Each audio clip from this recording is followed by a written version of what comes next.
sure they'll trickle in, but I'm Arthur Davis, maybe a Ruther Davis, I'm not sure. Presenting the topic of the month, endocrinology, along with Lindsay, the medical student. We'll be covering quite a few topics. So starting off with congenital adrenal hyperplasia, thyroid disorders, and then from there, we would take over diabetes. She's not here in person, she's on Zoom. So I'll be otherwise we have Slido 2. And of course we have Dr. Hogan.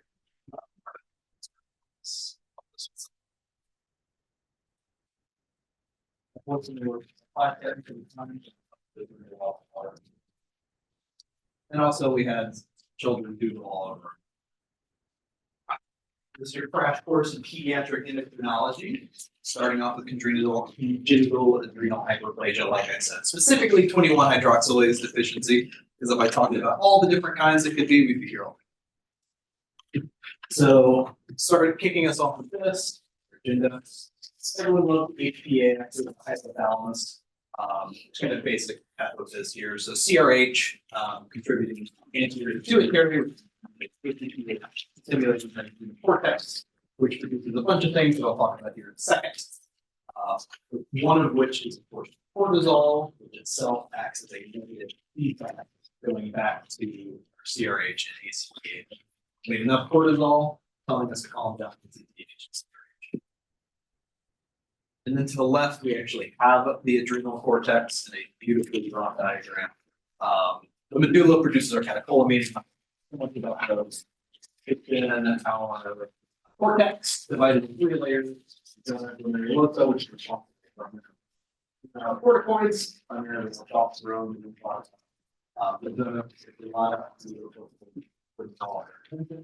and then the bars. To the right, we have the pathway that starts with our cholesterol and then culminates in our aldosterone, cortisol, and then our adrenal androgens over to the right. And in blue, we have the various enzymes that catalyze these reactions. Didn't come through super well on the white, so I apologize if it's. But we'll start off with just an introduction. This is a group of autosomal recessive disorders. Really only talk about the primary one here, but they are related to enzymatic defects in the adrenal steroidogenesis. The most common, of course, is their 21 hydroxylase deficiency. In about 90 to 95% of cases. And it's kind of broken down into 3 types. Or classical, with itself subdivided into 2 types: salt wasting and simple virilizing, and then non-classical. And typically it's characterized by impairment in our cortisol, aldosterone, mineralocorticoid, glucocorticoid synthesis, and then leading to adrenal deficiency, excess androgen production. Yeah. So there's our thing for those of you that just joined the Slido.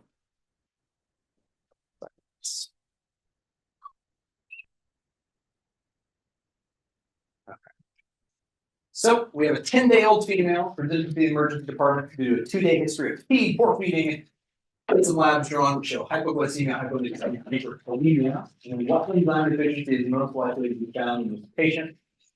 We'll deal with 30, 45 seconds here. This one should be humble.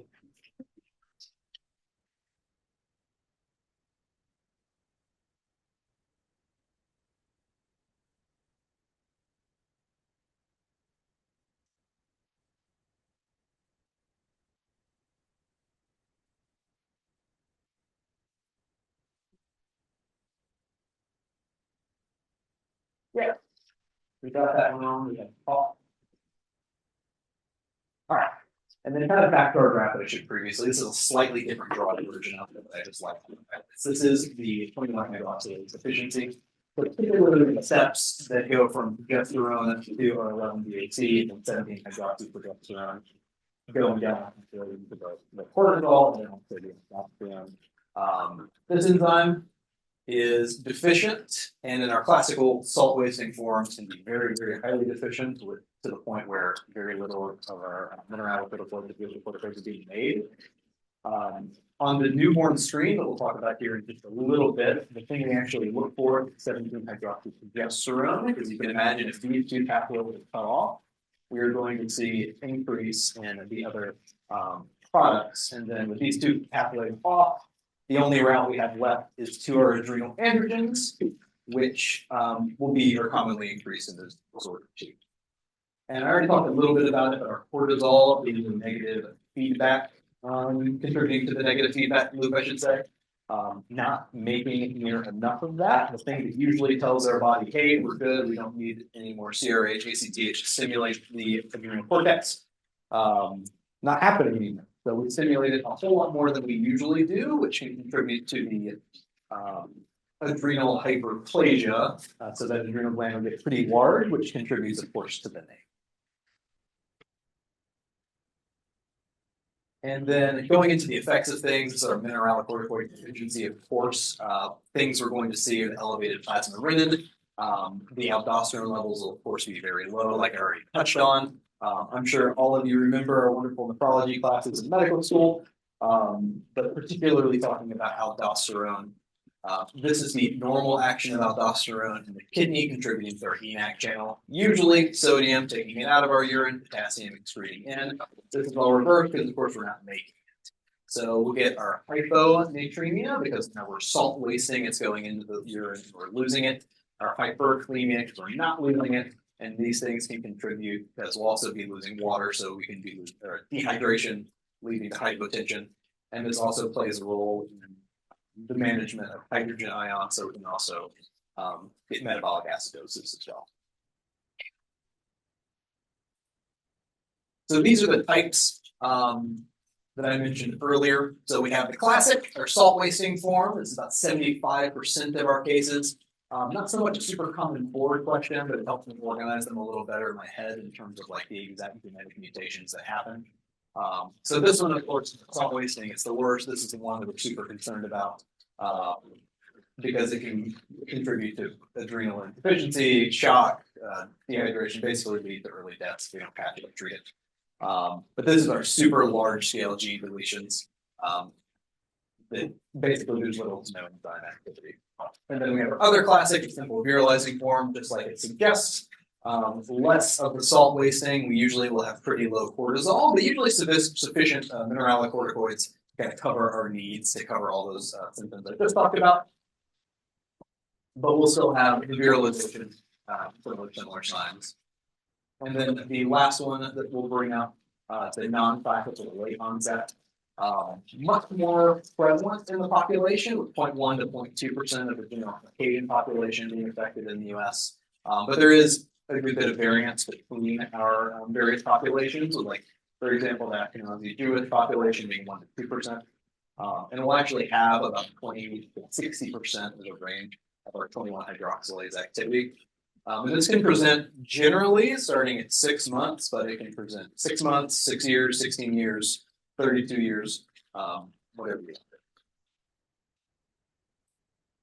want. So you should be able to see this on your phones, so I apologize. The conversion of this is a little weird. But we have a 10-day-old female presenting with current vomiting. Her parents report the infant was born at home and had been breastfeeding well previously. Vital signs reveal a pulse of 180, blood pressure 56/32, temperature of 99 F 37.8 Celsius. We do a physical exam. She appears dehydrated and listless. She has dry mucous membrane, sunken anterior fontanelle. There's also labial and clitoral enlargement. We get some basic labs. We see a sodium of 130, potassium 5.5, chloride 110, bicarb 24, glucose of 40. And then which of the following is the most likely hormonal abnormality expected in this patient? 30 seconds here.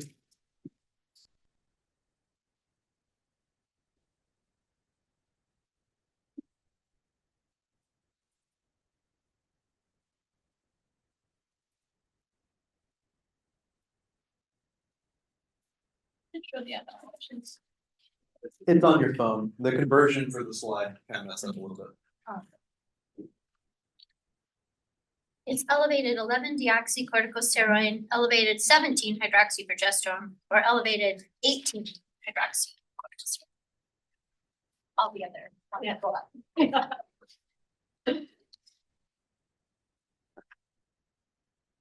I'm not going to show it there. Anyway, it's 17 hydroxyprogesterone. The D, I can't see it up here either. 100% got it right. There you go, perfect. So, touched on it briefly before, and I kind of already said it, these pathways are cut off. The 17-hydroxyprogesterone is what we measure on our newborn screen. So this will, of course, be elevated and then eventually contributing to our increased adrenal androgens.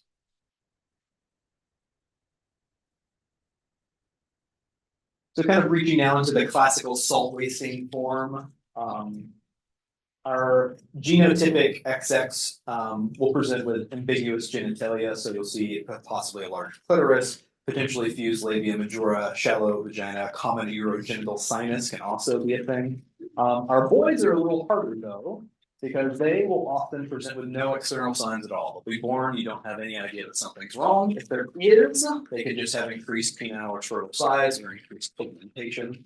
But again, depending on the severity of this, you might again assume there's just nothing wrong, just a normal variant. But, and a lot of the questions I saw for this, for whatever reason, they were up 10 days old.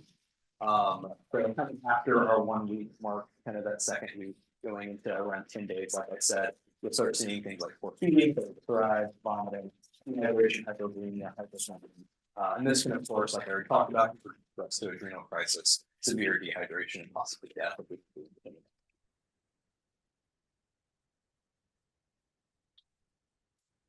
And then I kind of didn't do a specific slide for the simple generalizing form, but I already kind of talked about that too. Basically, similar in terms of the genitalia presentation with the increase in adrenal androgens, but we have pretty good mineralocorticoids. So all of the effects that can lead to are like hyponatremia, hyperkalemia, those things are not going to be as present. But then our non-classic late onset form, this typically will present after 6 months, but the presentation can vary greatly. So in school age kiddo, you might have premature pubic acne, axillary or body hair, adolescent to adult body odors. You can also see increased growth acceleration or an advancing bone age. Up to our adolescence, you can see irregular menses, severe acne, and I don't know about you guys, but this sounds a whole lot like PCOS, so this can be kind of difficult to distinguish. And then the newborn screen, of course, the 21-hydroxylase is on it because of the aforementioned reasons that can eventually progress to death.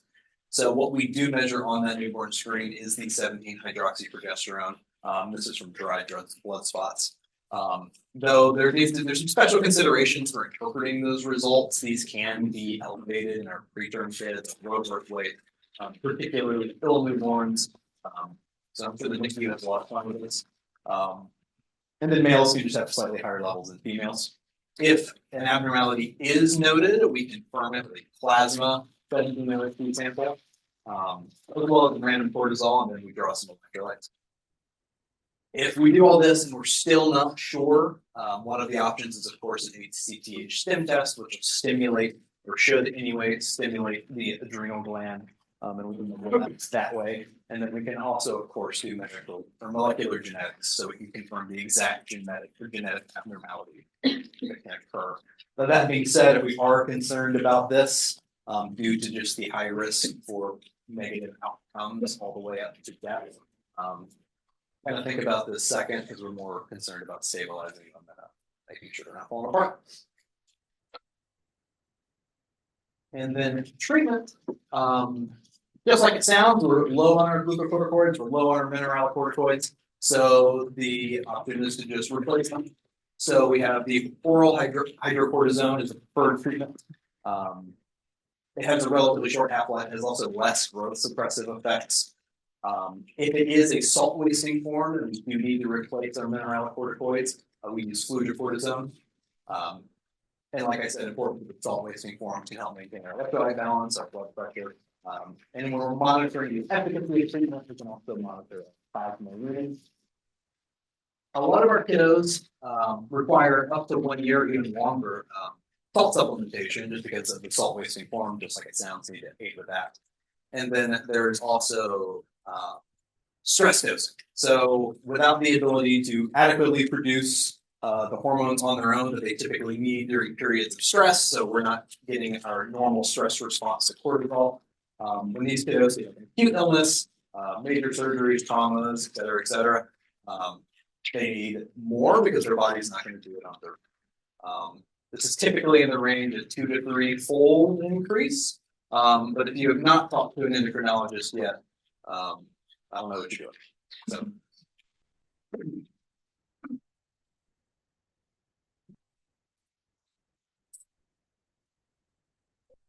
You were called to the newborn nursery emergently to see a full-term 1-day-old infant with ambiguous genitalia. Pregnancy was uncomplicated and the mother was not taking any medications other than prenatal vitamins. They were expecting a girl. The medical student who sent them first informs you that on physical exam, she notes what seemed to be male genitalia. You examine the patient and note a phallus, which is 2 centimeters in stretch length, a 1 millimeter orifice at the base of the phallus, no obvious vaginal opening, and no palpable gonads. There are also low blood sugars noted in that first 24 hours. What would be your immediate concern and need for this patient? It's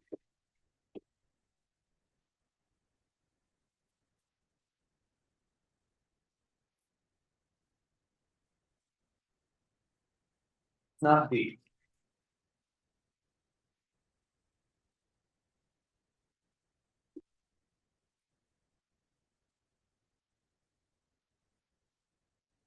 Yep. Yeah, just like I mentioned, it's at the time. With the remote sensor stuff. All right, and that kind of caps us off there. So kind of moving into common thyroid disorders of our peds patients too. So just kind of briefly talking about the thyroid gland, it affects a ton of stuff. I included a whole lot here. So like basic metabolic rate, growth and development, particularly in our first, in infancy in the first 3 years of life, very important for proper brain development, which we'll talk about. But just everything from stimulating our gut, protein synthesis, heart function, heart rate, contractions, and thermal regulation. This list could go on and on, up and down this entire page. And then for our thyroid, similar to how the adrenal gland works, we have a TRH, which stimulates the anterior pituitary, or TSH, stimulating our thyroid gland. Basically, all of the T4 is made in the thyroid gland, but only about 20% of T3 is made in the thyroid gland. The rest is peripheral tissue conversion, particularly the liver and the kidneys. And kind of like our previous example, 2 or T4 and T3 are negative regulators back up to our TRH and TSH. And I'm not going to go through this whole graph. This is just kind of a basic chart to go through with some of these conditions, and I'll talk about a lot of them more individually. But hypothyroidism, hyperthyroidism, going down the pathways, and again, I'll talk about this. So, starting us off, hypothyroidism, deficiency in our thyroid hormones, of course, primary defect in the thyroid gland, and also central, which can be secondary, the pituitary, or even tertiary, the hypothalamus. In the US, the most common etiologies are going to be congenital or autoimmune, but worldwide, probably the most common board question we see, it's how is it? Iodine deficiency, yes. I've seen that board question 100 times.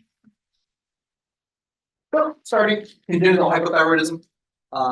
It is in the world the most common cause of preventable intellectual disability.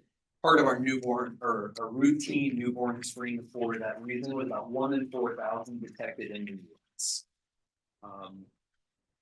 The causes, most commonly, it's a defect in how the thyroid gland develops. So this could be like complete agenesis, dysgenesis, an ectopic thyroid gland, something like that. Only like 2% are associated with like some genetic mutation. With the second most common cause, just a defect in the thyroid hormone synthesis pathway.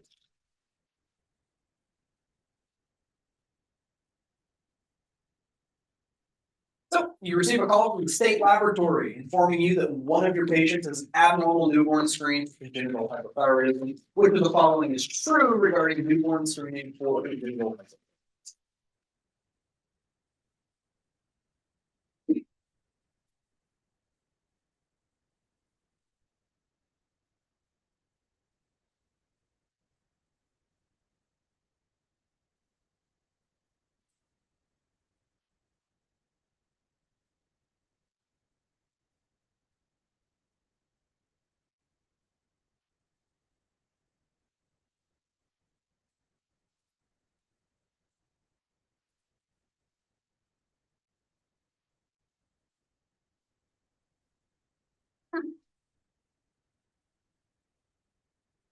So the answer is D. Programs that use only TSH can miss central hypothyroidism. The reason for that is imagine you check the TSH on a newborn screen, it's high.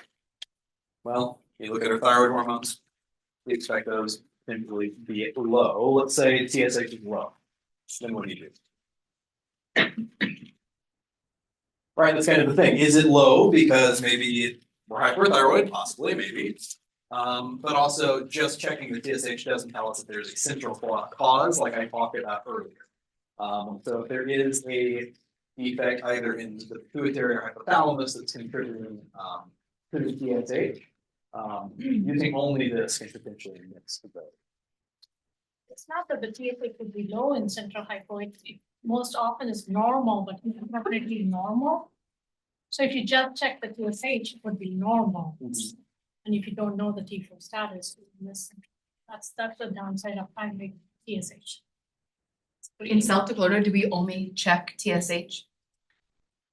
Most programs Yeah, do most check only programs use TSH or a TSH primary Yeah. because central hypo is very rare. Okay. And you may have other findings like micropenis or the hypoglycemia or other things.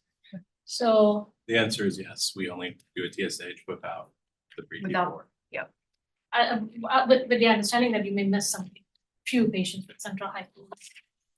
It's rare. So I use a photo that I think is probably in every textbook ever. I've seen this baby 1,000 times. But these babies are typically asymptomatic at birth. There is some transplacental transfer of maternal T4 that can cover for this. The majority of cases, though, are also going to display no symptoms in the first few months. So when we're concerned about the effects of brain development, and it's now been multiple months, and they've just been hypothyroid the whole time, and then we start seeing some of these issues. That's why it's on our newborn screen. It's very important to catch these kids. Now, some do present, and if we do have symptoms, physical exam, horse cries, helmets, feeding difficulties, which I feel like is a symptom for everything, constipation, coarse facies, a flat nasal bridge, protruding large tongue particularly, dry skin, gross delays, all those things we can see. And these are real effects. And just so you know, like if you're in your continuity clinic and you're seeing a patient with developmental delay at such a young age, you have to think about hypothyroidism, ask where the patient was born, like in the US or outside the US, whether they had a newborn screen done, and just get a 3T4 TSH if you don't know. This is Karen. I think the most common thing that we see, because constipation you just don't see in breastfed babies, is the jaundice, prolonged jaundice or Yeah. umbilical veins. Yeah. Those are common too. Yeah. See those all the time too. Yeah, Sometimes you can also compare it to the other kids, like, oh, are the three kiddos were really rambunctious and really upset this age? This is the quietest baby ever. They're so docile. All they want to do is rest. It's so nice. This is our easiest baby. And then you get your levels, you start my thyroid, and I'll warn my families, you're gonna meet your child for the first time. And then they come see me a month later and they're like disheveled hair, and I'm like, yeah, that's how. What did you do? You broke it. You broke it. I mean, I fixed, they're there, just they're now away. But yeah, like she said, super important. If they're born in the US, thing, praise be to the newborn screen, but if they're not born in the US, definitely something you might need to check. But treatment, not too bad actually. We typically would want to start it within the first 4 weeks. So again, like I said before, if you're not presenting, the first several months, this is why we have the newborn screen. Delays associated with negative neurodevelopmental outcomes. And like I think I said this earlier, the first 3 years of life for normal brain development. We use our oral levothyroxine. Couple, I didn't know some of these. Avoiding administration of soy-based formulas, iron, calcium, antacids, methicone, all things we use all the time in pediatrics for our littles, can contribute to reduced absorption of this medication. So just keep all those in mind. Now, in context with those, like you can still have babies that are on iron and babies that are on simethicone. You just want to make sure that when they get the thyroid medication, they have an ability of time so that they can use a lot more effectively. So you don't want them given iron in the morning like a pill because of thyroid first and then wait at least 30 minutes before giving. So the timing of those medications are really important. just increased absorption at all.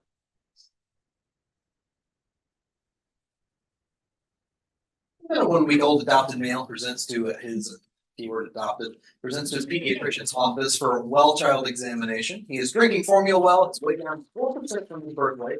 His vitals were the normal limits of his physical examination. Unremarkable. On review of his newborn screen, the pediatrician notes that he has a high TSH.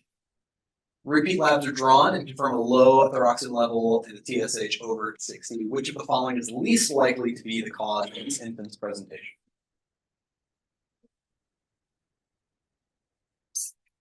It's, Keyword please. sorry. Yeah.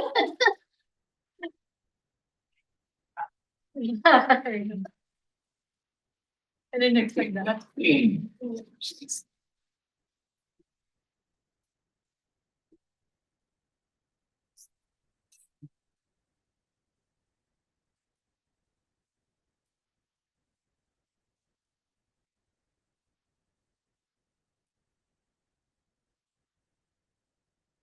So yes, B, papillary thyroid cancer.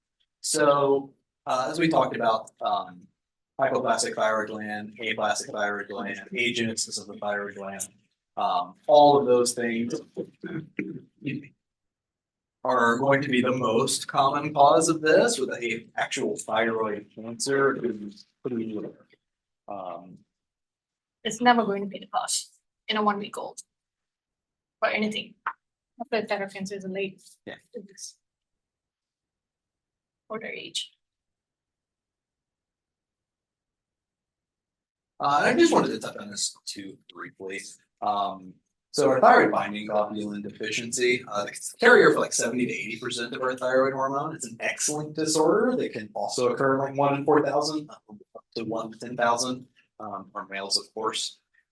These kiddos are going to present with a low total T4, low to normal free T4, and then a normal TSH. This can kind of just obscure your picture when you're checking some of these labs. Because of course we don't have our binding or our carrier for a lot of our thyroid hormones, but these kiddos are going to be euthyroid. They're going to be fine. They're asymptomatic. They have no issues. It's just you check it out and you freak out.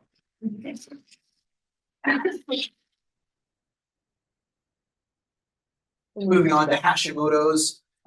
So this is about 1 to 2% of our kiddos in the U.S. might get it. Predominantly are Caucasian females, but the prevalence increases with age. So the vast majority of the cases that this we're going to see are going to be in our adolescent population. It's associated with other genetic and autoimmune disorders, Down syndrome, Turner's, type 1 diabetes, celiac disease.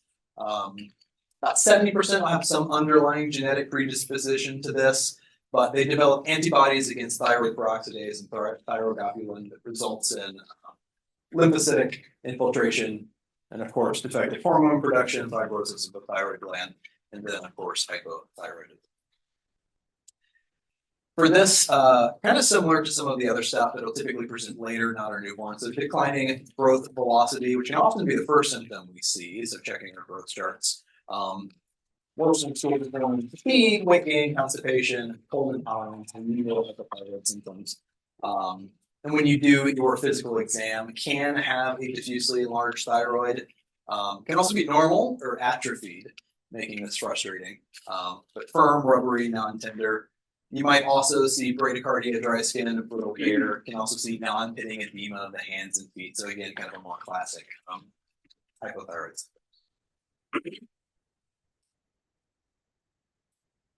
So we rely on the demonstration of antibodies for this. So anti-TPO is found in 85 to 90% of cases. Anti-thyroglobulin is found in 30 to 50%. You can have these antibodies and still be euthyroid. It is recommended we monitor a thyroid function test afterwards. So if you develop this disease, you can catch it, though, of course, can help with the clinical picture and symptoms that they're displaying. There is a slightly higher incidence of malignancy in a Hashimoto's too, so just something to keep in mind. Same thing though, treat it with levothyroxine. We can monitor total T4 and TSH approximately 6 weeks after we start. And then kind of depending on how they do, how things are going, monitor just every 6 to 12 months afterwards.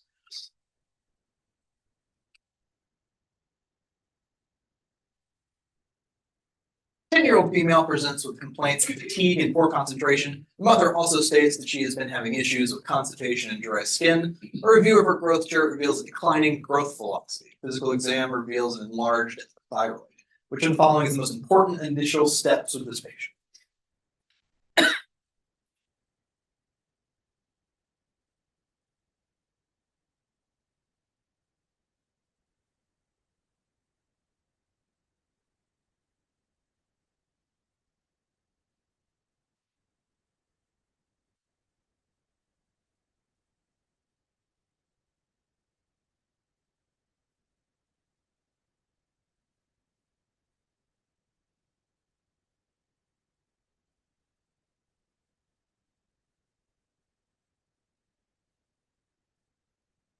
Dr. Thyroid labs, yes. Maybe don't jump immediately to numbers. And then kind of skipping along from there to hypothyroidism. So, Graves' disease, of course, is the most common cause of hypothyroidism in our kiddos, with a more common prevalence in females, about 3-to-1 ratio. Similarly to Hashimoto's, for us, peak presentation is going to be during adolescence. 3% of these are associated with other disorders, typically type 1 diabetes or Down syndrome. Manifestations, of course, are normal, what we think of when we think hyperthyroidism. So they can be weight loss, increased appetite, fatigue, behavioral changes, such as sleep disturbance, difficulty focusing. When you do your physical exam, they can have an enlarged goiter. Not always. They can have fine tremors, tachycardia, moist skin. Occasionally you can hear a thyroid worry too. In these kiddos, kind of opposite. So growth acceleration, maybe advancement in our bone age, and then also Graves' eye disease. So that could be our bulging, dry, double vision, puffy eyelids, eyelid retractions. So for evaluation, we use our wonderful TRAB, or thyroid receptor antibodies, thyroid stimulating immunoglobulin. Frustratingly though, anti-TPO, which was positive in a lot of the cases of Hashimoto's, can also be positive in this, though typically the clinical pictures are kind of reverse of each other, so you can usually distinguish that way. If for any reason it's unclear, our wonderful Technetium 99 radionucleotide scans, this didn't convert super duper well on the slides either. The middle is our normal thyroid gland and its activity. Graves' disease, all over the place. Hashimoto's or thyroiditis, barely anything. I think I have a slated point. So for treatment for this, methimazole is the first one we use in our kiddos. It inhibits the action of thyroid peroxidase, which can reduce the thyroid hormone synthesis. It can take several weeks for the full effects to be felt. Minor effects of this medication, like rash, pruritus, myalgias, or arthralgias, though it does carry severe adverse reactions, like agranulocytosis, hepatic dysfunction. We avoid PTU, which is another treatment of this, due to a very high risk of hepatotoxicity. And then we also use beta blockers. Very rapid onset. They help block the peripheral conversion that I talked about earlier, T4 to T3.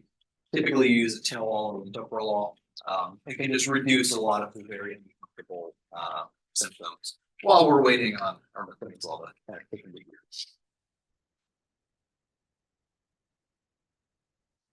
So remission achieves about 20 to 30%, typically 2 to 5 years after treatment. Some take longer, some take shorter, which is not the highest number in the world, but there's also other radical therapies we can do.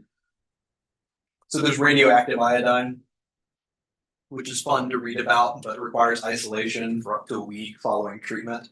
The radioactive material we use for that can be excreted in their urine, stool, saliva. We don't do this in children less than 5.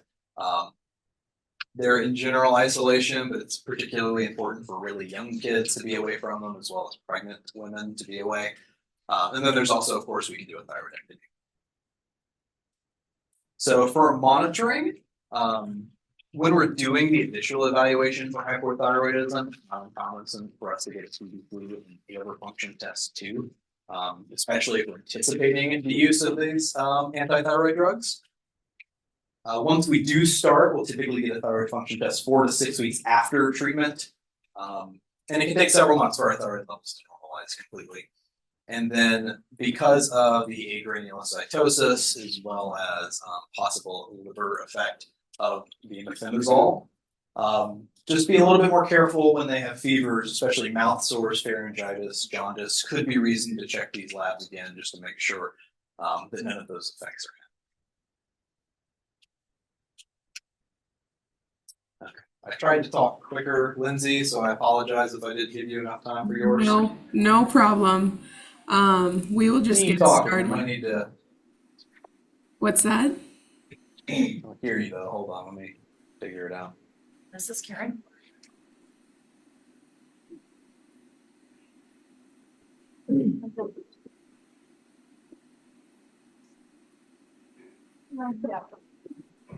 Let me know when we should be good to I have her go. unmuted. Yeah, I don't know why she's not coming through the speakers. Well, I didn't hear me coming through the speakers either.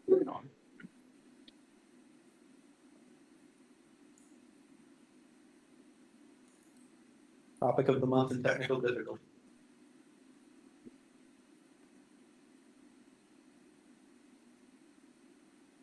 Unmuted, you're unmuted.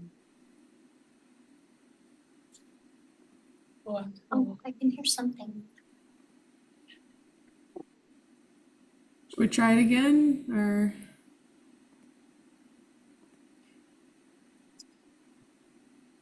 Something always gets us. I thought we were gonna get through it without a problem.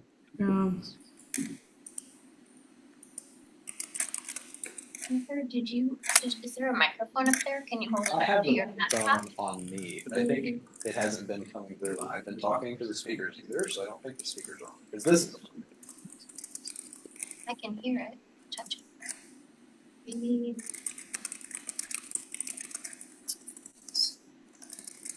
IT workers here.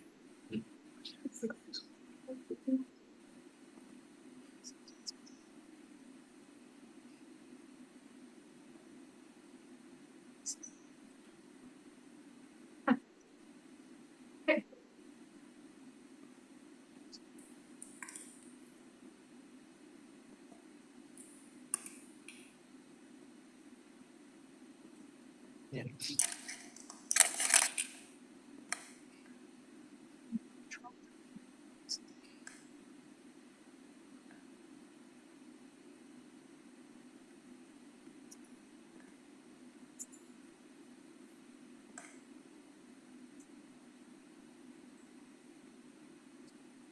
Can the people on Zoom Were hear you in a me? meeting when you were talking or no?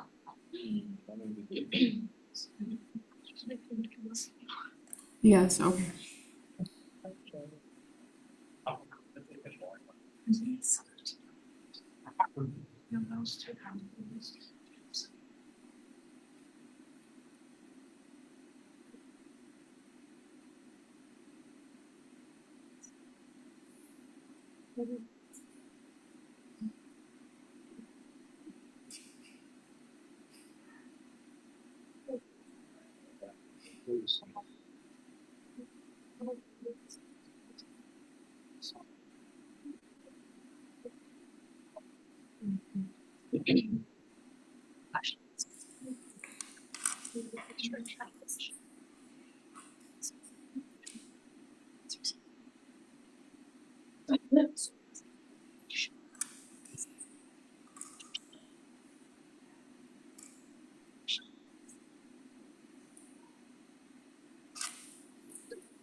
But yeah, I think that's a question.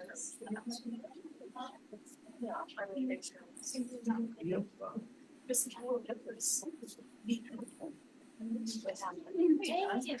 are you? Yeah, I was telling her, like she was going all the way to the back. I was like, that's you. Yeah. So what you? We did. And then we got this. Yeah, don't you? You don't need to. You gotta.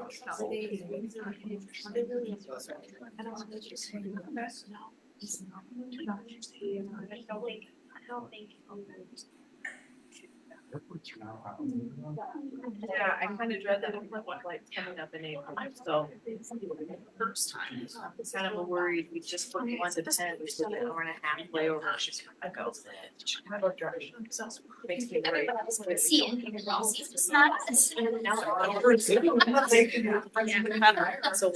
probably like, they just look like this. It's like, no, When you. that's not what your babies just look like. This is like my because I make actual fun. Oh. Time to wait for your. Because not the I same, think- that's impressive. I actually like that. And then- Okay, just get off and wait. To fall. Only one here, but then go Never had that before, ever. That's excellent, actually. Yeah. Sorry. Still the distance. Yeah. So you have to. Progressions. It's a standstill. Stay here. Turn around. That was awesome. I would love We that. had a meeting. No. Hawaii and it's not even have to. So at least Yeah, we did that. I don't know how. We had a meeting. Where are you gonna go? I don't know, I have the details, but. When I met, yeah, I know, I dread it. The last time in October when I went to Pittsburgh. I think you're Chicago. And we both times there, I mean, we missed our first day, and I was like, kind of staying, all of those things, I was like. It's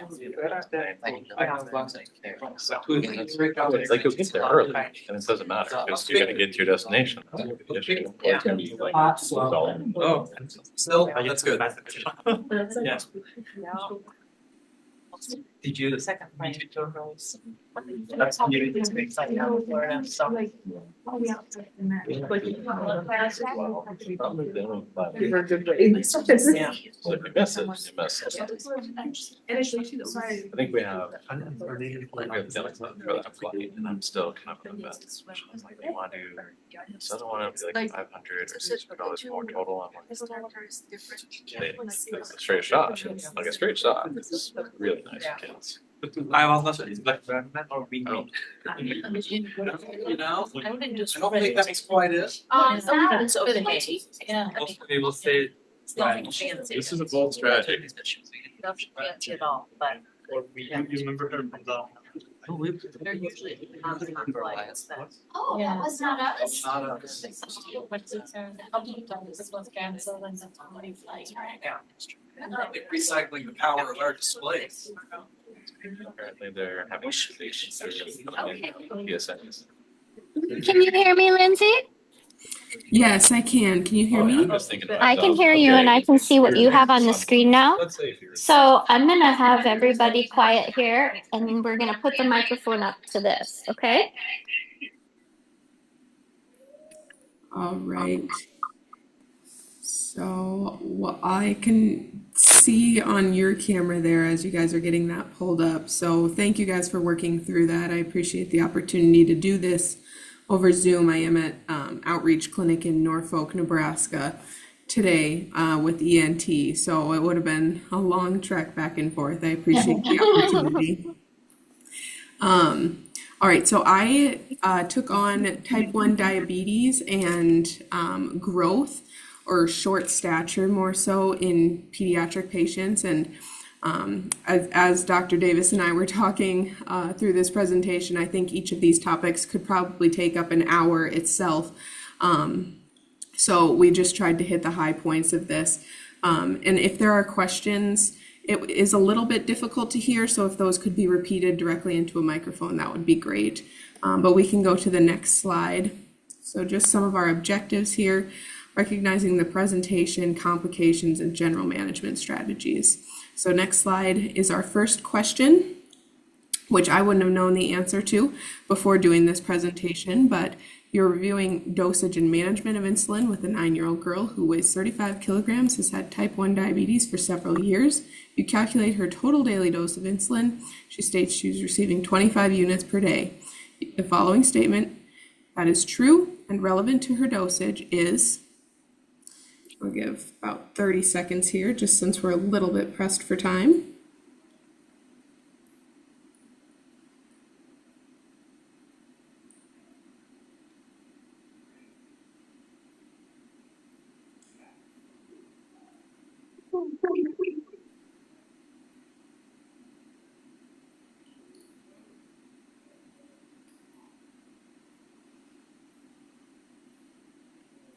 All right, you can go to the next slide there. So the answer is yes, B. 50% is long acting, other 50% short acting. So the other answers are wrong because that honeymoon phase or that partial remission usually occurs for weeks to a few months, and up to a year usually is the longest that it's been seen. And that's just that transient decrease in insulin requirements after diagnosis. A mixed split regimen is a fixed schedule, so it's less flexible. Puberty increases insulin resistance, and E is far too high. Prepubertal children usually only require between 0.5 to 1 unit per kilogram per day. And then children who are going through puberty may require up to 1.5 units per kilogram per day. So next slide. So kind of just the overview of type 1 diabetes. This is an autoimmune destruction of the pancreatic beta cells, leading to an absolute insulin deficiency. By the time children present, you often see upwards of 80 to 90% beta cell destruction. The pathogenesis is thought to involve some form of environmental stressor or change, whether that be infection, some high stress situation that the child goes through. These autoantibodies are helpful for research risk prediction and diagnosis confirmation if uncertainty exists, but generally they are not required for diagnosis in classic cases. And then the genetic susceptibility, the HLA, DR3, and DR4 may contribute to the development of other autoimmune diseases that are seen in these children as well, such as thyroid, Addison's disease, or adrenal insufficiency, and celiac disease as well. Next slide. So your clinical presentation, the classic board presentation are going to be those 3 Ps. Excuse me, the polyuria, polydipsia, and polyphagia, which are sequelae of osmotic diuresis, that high blood sugar. Obviously, there can be some variability, especially in our younger kiddos. Infants and toddlers may present with poor weight gain, signs of dehydration, and then the other symptoms that can kind of clue you in, especially on those boards questions, which is, I just got done taking step 2, so this was right up my alley. But the weight loss despite an increased appetite, enuresis in a previously toilet-trained child, those are kind of the buzzwords, if you will. And then DKA is becoming less and less common as an initial presentation due to early screening and interventions. And the pathophys of that is that insulin deficiency leads to lipolysis, which leads to ketone production and a metabolic acidosis. And then from there you get that clinical picture. And then the diagnostic criteria are listed over here. The free fatty acids are what help or what contribute to developing those ketone bodies and the ultimate metabolic acidosis that's seen in these kiddos. Next slide. This is another question. I'll give about just under 30 seconds. It's a little bit shorter.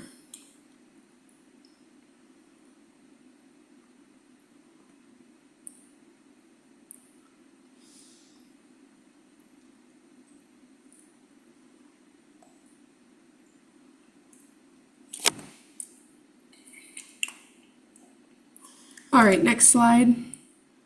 Oh, correct. This was an easy one. So when kiddos have an insulin deficiency, glucose obviously can't enter cells. These cells are energy deprived, leading to a state of starvation, which triggers a catabolic state wherein lipolysis and proteolysis occur. And essentially, despite the adequate or increased intake, they are in a state of starvation. So you see that weight loss. Next slide. Some of the complications, obviously there's a lot. We know this is a chronic disease, but acute complications, obviously DKA is a very large and feared complication. Misdiagnosis, children can commonly present differently than adults. The saying is that kids aren't just tiny adults, they are their own entity, and so they can present with abdominal pain, which is obviously a very broad differential diagnosis. And then correcting DKA too rapidly can lead to cerebral edema, so blood sugar and blood sodium levels follow the adage low to high, pawns will die, talking about osmotic demyelination syndrome, and high to low, brain will blow, talking about cerebral edema.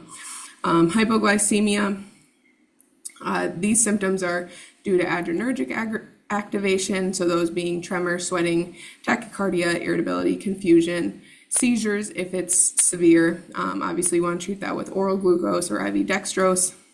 They also make some nasal sprays now of glucagon and stuff like that you can administer if someone's unable to take something orally. And then some of the long-term complications, these are more so when we get to adulthood and looking at the long-term sequelae of this disease, but it's just related to the chronic hyperglycemia and the glycation of proteins that damage the small vasculature. So retinopathy, you can see microaneurysms turn into hemorrhages and proliferation of the vasculature. That's the neovascularization. Yellow and hard exudates, those are from leaky vasculature allowing lipid and protein to deposit.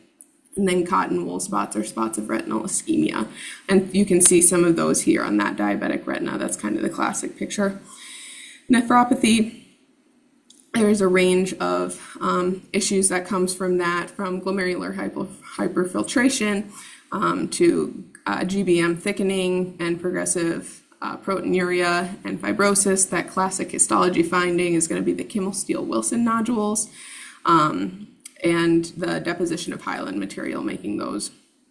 And many studies have found that good glycemic control early in life significantly reduces the comorbidities and further complications that these patients can experience. Next slide. Just about 30 seconds again here for this one.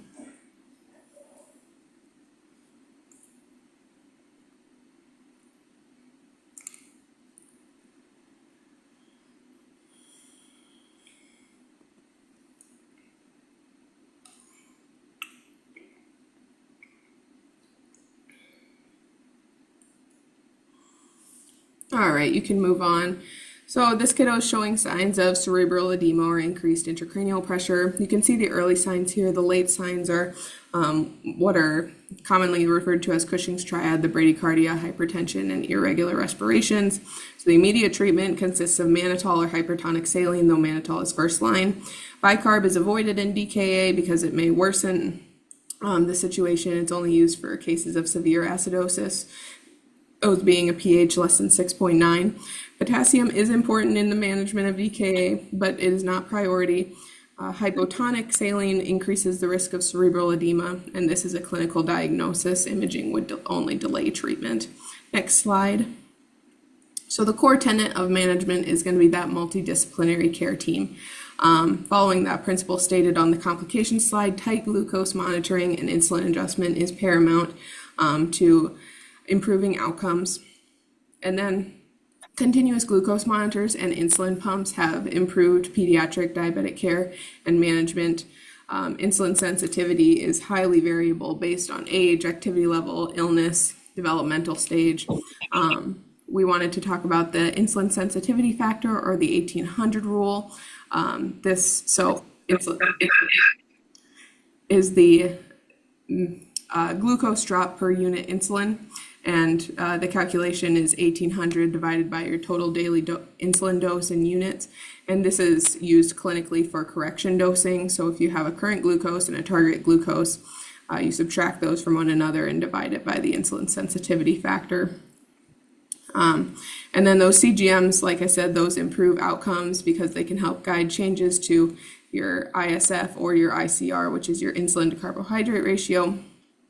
And that's just how many grams of carbs are covered by 1 unit of insulin. That's 500, again, divided by your total daily insulin dose in units. And then family education and counseling, hypoglycemic management, And then understanding that stress doses of insulin may be required during illness, surgery, other major stressors, puberty we talked about earlier, even if the patient's intake decreases during these times.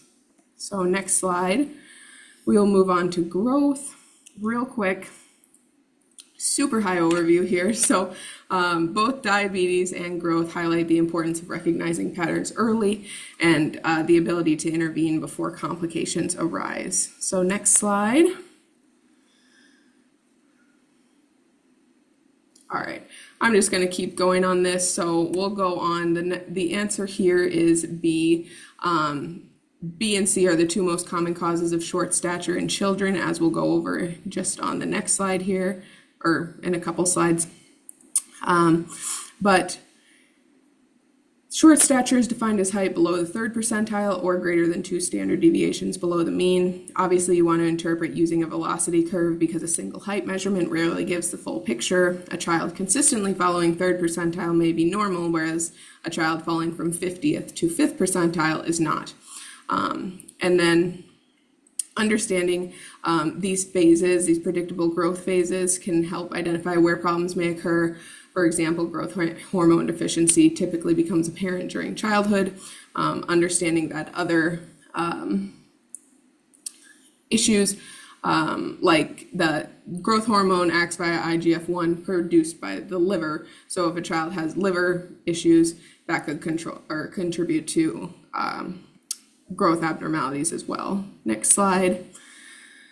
You're going to do a big workup on these kiddos and when they first present for growth, or when they present with their parents who think they're too short or have growth issues. But ultimately, bone age X-ray is going to be one of the most important tests to help distinguish. And you do use a PA X-ray of the left hand and wrist. The structures captured in there follow predictable patterns of ossification and fusion, and these are generally compared to reference images. Next slide. Don't have time to go through this. This is just kind of a flow chart to define whether these kiddos are fall under the pathological or normal variant umbrellas as far as short stature goes, which we'll talk about with the next slide here. So familial short stature and constitutional growth delay account for referrals to pediatric endocrinology. These are the two most common causes, so that's why that was the first answer to the question. Ultimately, the question was, what's the most likely cause for short stature? And these two are the most common causes that we see. Obviously, bone age is the distinguishing feature here. When these kiddos present, and you can kind of see on this chart how a pathological, constitutional, and familial will end at different points, but they'll also follow different curves, and that's how they kind of can be differentiated throughout the lifetime of the kiddo. Next slide. Like we said, there are just a million things we could say about this slide individually, but the take-home point is that systemic illness often manifests as proportionally short stature with poor weight gain. So they're going to be short and thin, versus endocrine causes often manifest as short stature with preserved or increased weight because the metabolic rate is decreased. So short and large, or short and obese, is kind of that classic clinical picture that you'll see. Again, there's a lot of things we could say. Certainly for the genetic causes, if a kiddo is diagnosed with one of these diseases or syndromes, then you want to use the adjusted growth charts for these children rather than comparing them to the CDC charts. And then you can go on to the next slide, excuse me. Oh, this is a long question. I know we've run out of time here today, everybody. I'll just give like 30 seconds here.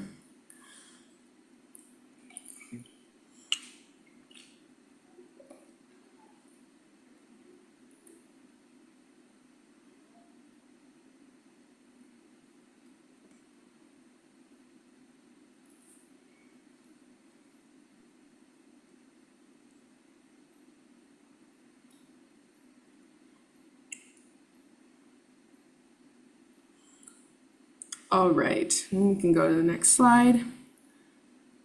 All right, so this is a case of Prader-Willi syndrome, which is loss of paternal chromosome 15 expression, leading to hypothalamic dysfunction and growth hormone deficiency, hyperphagia, which in turn clinically presents as short stature and obesity. Hypotonia is often present as well, which you can see in the question prompt here. So our next slide are our references. I know that was a very, very quick overview of everything. Thank you guys for hanging in there with us, and be happy to take any questions now or any comments or anything too.